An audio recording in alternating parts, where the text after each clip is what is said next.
정말 우연히 접한 한국어. 처음엔 그냥 재미로 시작한 한국어 공부였어요. 그런데 어느 순간 제 일상과 생각까지 바꿔놓았죠. 어떻게 한 언어가 이렇게 큰 변화를 만들 수 있었을까요? 안녕하세요. 저는 시애틀에서 대학을 다니고 있는 22살 여대생 앨리슨이라고 해요. 어릴 때부터 언어에 관심이 많았고 스페인어랑 프랑스어도 조금씩 배웠지만 늘 뭔가 부족하다는 느낌이 있었어요. 그러다 어느 날 기숙사 룸메이트였던 유학생 수진이 던진 한마디에 인생이 바뀌었어요. 한글은 세상에서 제일 과학적인 문자래. 그 말이 머릿속에서 떠나질 않았어요. 뭐가 그렇게 특별하길래?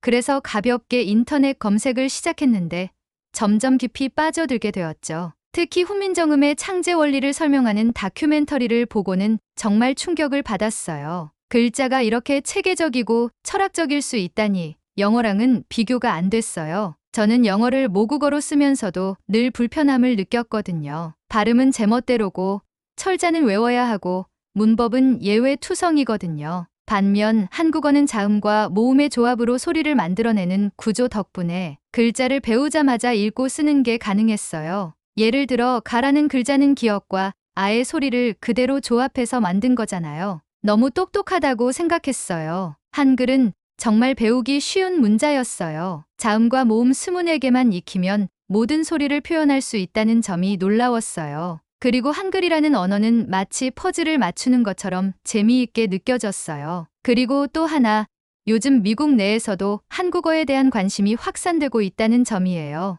제가 본 기사에 따르면 트럼프 대통령이 영어를 공식 언어로 지정하는 행정명령을 내리자 일부 네티즌들이 그럴 거면 차라리 한국어를 세계 공용어로 하자는 반응을 보이기도 했다고 해요. 이 기사를 읽고 저는 뭔가 짜릿한 전율을 느꼈어요. 나만 한국어에 빠진 게 아니구나. 단순히 K-팝이나 K-드라마 때문이 아니라 한국어 그 자체의 매력에 이끌리는 사람들이 점점 많아진다는 사실이 너무 반가웠어요. 그래서 저는 결심했어요. 제대로 진지하게 한국어를 공부하자고요. 처음에는 한국어 어플로 공부를 시작했는데 점점 문법책을 사서 독학하고 나중에는 한국어 강의를 듣기 시작했어요. 지금은 학교에 있는 한국학 수업도 듣고 있고 수진이랑 매일 10분씩 한국어로 대화 연습도 하고 있어요. 문장 하나 말할 때마다 성취감이 느껴져서 너무 좋아요. 처음 한글을 배울 때는 자음과 모음이 블록처럼 결합되는 방식이 신기했어요. 바라는 글자를 쓸 때 비읍과 아를 따로 쓰는 게 아니라 하나의 사각형 안에 배치한다는 점이 독특했거든요. 하지만 이런 구조 덕분에 단어를 더 쉽게 인식할 수 있었어요. 또한 받침이라는 개념도 매력적이었어요. 밥이라는 단어는 비읍, 비읍으로 구성되었는데 마지막 비읍이 받침으로 들어간다는 점이 너무 흥미로웠어요. 이런 구조적 특성 덕분에 한글은 컴퓨터 프로그래밍 언어처럼 논리적으로 느껴졌어요. 한국어를 공부하기 시작한 지 몇 달이 지나자 제 일상은 완전히 달라졌어요. 처음에는 단어 몇 개를 외우는 것도 버거웠지만 이제는 간단한 문장을 직접 만들어 말할 수 있게 되었고 수진이랑 대화할 때마다 자신감이 붙었어요. 한글의 창제자인 세종대왕이 백성들이 쉽게 배우고 사용할 수 있는 문자를 만들고자 했다는 이야기도 감동적이었어요. 15세기에 이미 문맹 퇴치를 위한 노력이 있었다니 놀라웠죠. 그리고 실제로 한글은 그 목적을 완벽하게 달성했어요. 저처럼 외국인도 단 몇 시간 만에 한글을 읽을 수 있게 되니까요. 영어나 중국어, 일본어와 달리 한글은 정말 빠르게 배울 수 있어서 공부하는 과정 자체가 재미있었어요. 그리고 어느 날 교양 수업 시간에 K 콘텐츠가 미국 사회에 끼친 영향에 대해 발표하게 되었어요. 저는 그 발표에서 한국어의 체계성과 문화적 가치, 그리고 왜 점점 많은 미국인들이 한국어를 배우고 있는지를 소개했어요. 발표가 끝난 후 몇몇 친구들이 제게 다가와 말했어요. 앨리슨, 나도 한국어 배워볼까 봐. 그때 느꼈어요. 단순히 언어를 배우는 게 아니라 어떤 가능성을 전파하고 있다는 걸요. 한 사람의 관심이 주변의 작은 물결을 만들고 그 물결이 또 다른 변화를 일으킨다는 걸요. 물론 아직도 배울 게 많고 가끔은 헷갈릴 때도 많아요. 특히 받침 발음은 진짜 어려워요. 그래도 수진이는 늘 웃으며 그래도 앨리슨, 발음 많이 좋아졌어 라고 말해줘요. 한국어로 글을 쓰는 연습도 시작했어요. 처음에는 네모 안에 자음과 모음을 적절히 배치하는 것만으로도 성취감을 느꼈어요. 그리고 조금씩 단어를 연결해 문장을 만들면서 또 다른 즐거움을 느꼈죠. 특히 한글은 모양 자체가 예뻐서 쓰는 재미도 있었어요. 이응이나 히읗 같은 둥근 자음들이 아기자기해 보였거든요. 그래서 한국어 필기체도 배워보고 싶었어요. 요즘엔 주말마다 한국 마트에 가서 라면이나 김치를 사오고 K드라마를 자막 없이 보는 걸 목표로 하고 있어요. 그리고 매일 아침 한국 뉴스 기사 한 편씩 읽으면서 단어를 정리해요. 이렇게 저는 한국어를 단순한 외국어가 아닌 제 삶의 일부로 받아들이게 되었어요. 그리고 지금 이 순간에도 제 마음속에서는 어떤 확신이 자라고 있어요. 언젠가 한국어가 영어를 대체하진 않더라도 최소한 세계인들의 공통언어 중 하나로 당당히 자리 잡을 수 있을 거라고요. 한국어의 아름다움은 단순히 구조적인 면에만 있는 게 아니었어요. 언어가 문화와 사고방식을 담고 있다는 사실을 깨달았거든요. 예를 들어 한국어에서는 우리 엄마, 우리 집처럼 공동체 의식을 강조하는 표현이 많았어요.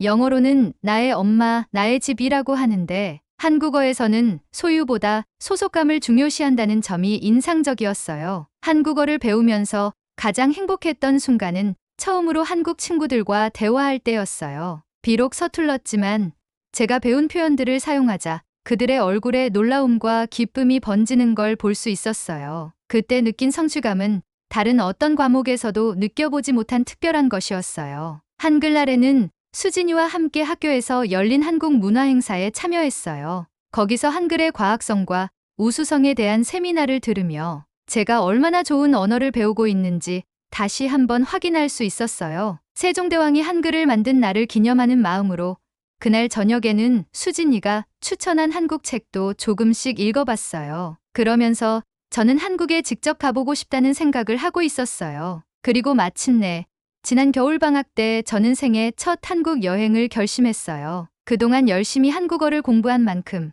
그 나라를 직접 경험하고 싶었거든요. 부모님은 걱정하셨지만 저는 설레는 마음으로 인천공항에 도착했어요. 근데 첫 순간부터 완전히 압도당했어요. 공항이 너무 조용한 거예요. 미국 공항에서는 흔한 고성방가나 무질서한 줄서기 같은 게 하나도 없었어요. 안내판은 3가지 언어, 한국어, 영어, 중국어로 정리돼 있었고 입국 심사도 엄청 빠르고 친절했어요. 여기 진짜 내가 알던 아시아 맞아 하는 생각이 들 정도였죠. 처음으로 충격받은 건 교통이었어요. 공항철도를 타고 서울로 들어가는데 지하철 내부가 너무 조용하고 깨끗한 거예요. 제 옆자리 아주머니가 전화를 받자마자 조용히 말하셨어요. 여보세요. 지금 지하철이에요. 나중에 다시 전화할게요. 그렇게 조용히 통화를 끝내시는데 솔직히 눈물이 날 뻔했어요. 미국 지하철에서 시끄럽게 떠드는 사람들을 너무 많이 봤기 때문이에요. 한국에 도착하자마자 느낀 것은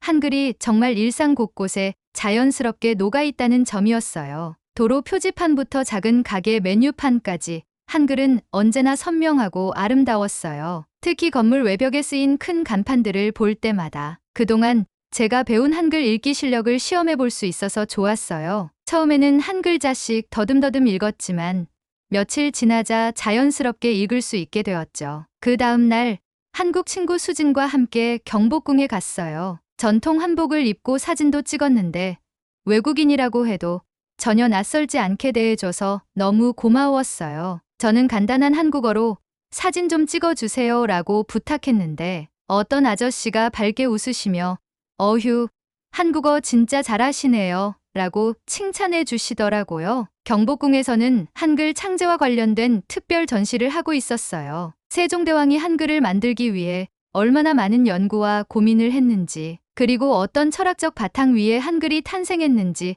자세히 설명되어 있었어요. 전시관 안에는 훈민정음 해례본 복제본도 있었는데 그 앞에서 저는 한참을 서 있었어요. 600년 전에 이렇게 과학적인 문자를 만들었다는 게 믿기지 않았거든요. 하지만 여기서 제가 예상하지 못한 사건이 터졌어요. 식당에서 콩나물국밥을 먹던 중 갑자기 이가 아픈 거예요. 예전에 미국에서 치아에 레진 치료를 받았는데 그게 떨어진 거였어요. 너무 당황해서 젓가락도 못 들고 있자 식당 아주머니가 다가오셨어요. 외국분이신가 봐요. 어디 불편하세요? 라고 물어보셨어요. 저는 버벅대며 한국어로 대답했어요.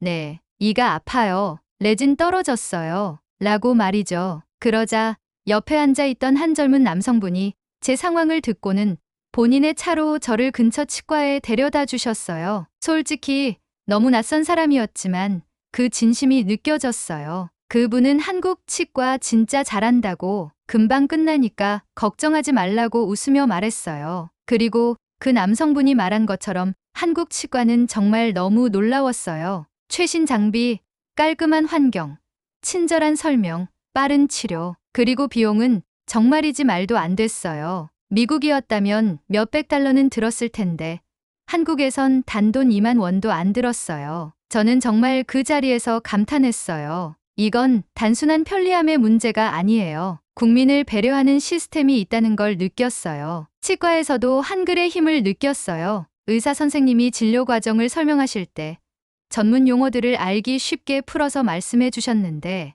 영어 의학 용어와 달리 한국어 의학 용어는 한글로 되어 있어서 발음하기도 이해하기도 훨씬 쉬웠어요. 레진이라는 단어를 제가 말했을 때 의사 선생님이 바로 이해하셨고, 충치라는 단어도 직관적으로 이해할 수 있었어요. 언어가 이렇게 직관적일 수 있다는 게 놀라웠어요. 그날 이후 저는 확신하게 되었어요. 한국은 단순히 케이팝이나 드라마의 나라가 아니라 사람과 문화, 시스템이 조화를 이루는 놀라운 나라라는 거요. 그리고 그 중심에는 한국어가 있었어요. 그 언어가 있었기에 제가 도움을 받을 수 있었고, 또 다른 사람과 진심으로 연결될 수 있었어요. 치과 치료를 마치고 나오는 길에 저는 거울을 보면서 피식 웃었어요. 아까까지만 해도 너무 아파서 울먹이던 얼굴이 이제는 만족감에 가득 차 있었거든요. 한국에 있는 동안 가장 인상적이었던 것은 한글이 디지털 환경에서 얼마나 잘 작동하는지였어요. 스마트폰으로 한국어 키보드를 설치해서 메시지를 보낼 때 자음과 모음이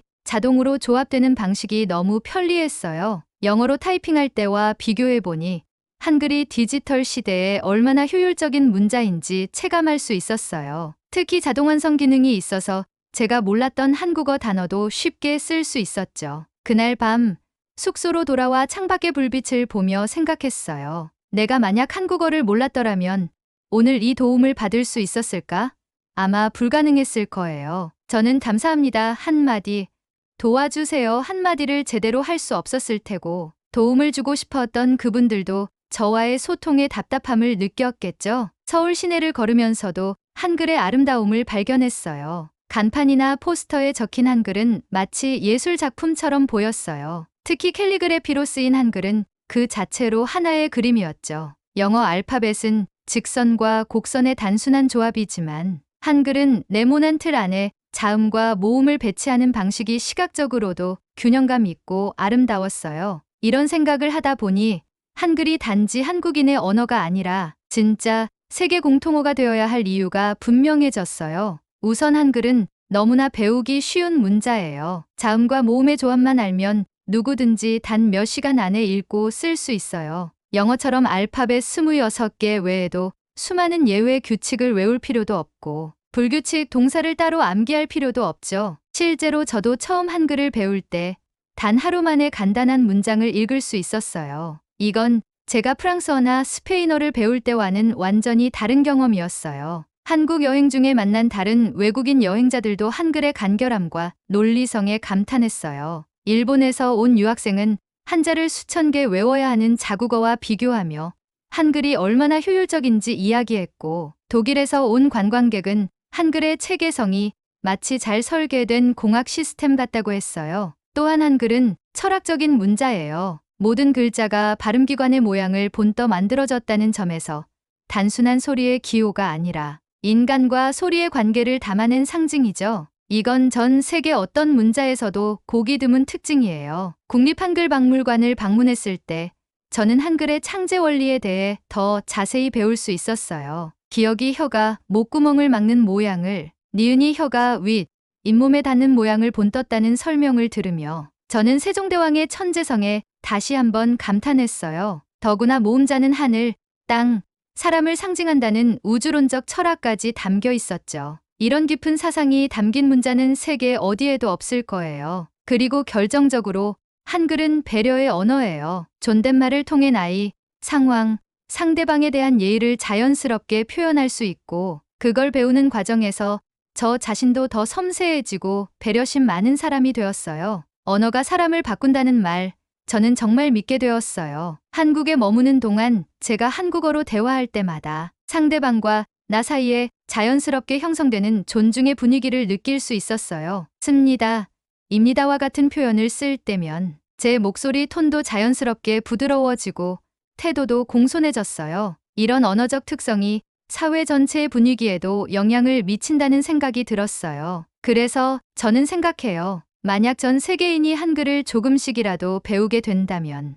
단순히 의사소통의 편리함을 넘어서 서로를 더 존중하고 이해하는 세상이 될 수 있지 않을까 하고요. 서울시청 근처 광장에서 열린 한국어 말하기 대회에 참가했을 때 저는 다양한 나라에서 온 사람들이 한국어로 소통하는 모습을 보며 깊은 감동을 받았어요. 중국, 일본, 태국, 미국, 프랑스 등 서로 다른 언어와 문화를 가진 사람들이 한국어라는 공통분모를 통해 서로의 생각과 감정을 나누는 모습이 너무 아름다웠어요. 그때 한글이 가진 잠재력을 확실히 느꼈죠. 영어는 오랜 시간 세계 공용어로 쓰여왔지만 때론 그 자체가 권력의 상징이 되기도 했어요. 반면 한글은 그 출발부터 누구나 쉽게 배우고 쓰게 하자는 평등한 철학에서 시작됐어요. 그런 언어가 세계인의 언어가 되는 건 단지 기술적인 효율성 때문이 아니라 인류의 다음 방향성을 상징한다고 생각해요. 한국 여행의 마지막 날,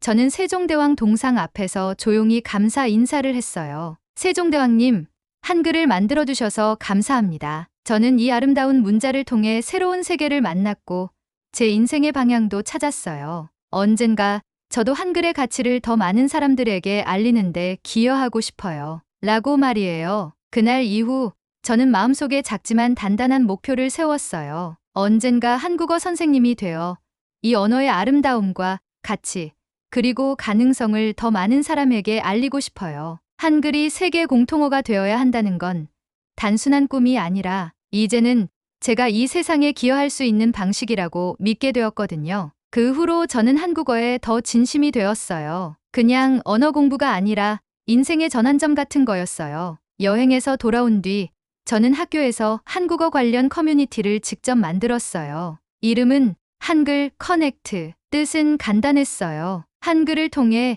세계 사람들과 연결되자. 처음엔 관심 있는 친구들이 몇 명밖에 없었어요. 근데 하나둘씩 K-팝을 좋아해서 드라마를 자막 없이 보고 싶어서 아니면 저처럼 언어 자체에 매료돼서 오는 친구들이 생겼어요. 우리는 매주 모여서 한국어로 자기소개하기, 한국 음식 이름, 외우기, 짧은 드라마, 대사 따라 하기 같은 걸 했어요. 수진도 줌으로 연결해서 도와줬고요. 특히 제가 한국에서 찍은 사진들과 함께 한국어 학습 경험을 공유하자 많은 친구들이 호기심을 갖게 되었어요. 한국의 거리 간판들, 메뉴판, 지하철 안내판 등 일상에서 쓰이는 한글을 보여주며 설명했죠. 보세요.